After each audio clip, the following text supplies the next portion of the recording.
Men o'g'limni na o'ligini, na tirigini 11 yildan beri kutish bu ona uchun qanchalik og'irligini buni hech kim bilmaydi. Allohga ming marta shukr. Ulug'bek domla haqida eshitdim, she'ra keldim.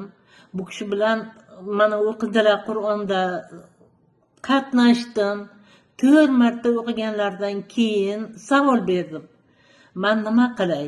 Ana shunaqa 10 yildan beri, 11 yildan beri o'g'limni na tirigi, na o'ligi ma'lum. Xotini ham o'ldi, bolalari meni boshimga qolib ketdi. Nima qilishni bilmadim. Keldim, so'radim. Kuting xola, telefon qiladi dedilar. Kutilmagan holda menga telefon qildi. Allohga ming marta shukr bo'lsin. Sizga rahmat Ulug'bek domla, shu kunlarni ko'rsatganiga Allohimga ming marta shukr. Alhamdulillah. Bu o'g'lingizni rozisga ham bergansiz. Rozisga ham berdim. Rozisga ham berdim. Uchotda ham turardi, lekin topilmadi. Na o'ligi, na Na tirigi. o'ligi, na Bu tirigi. ham Allohning bizga sizlarga marhamati, alhamdulillah.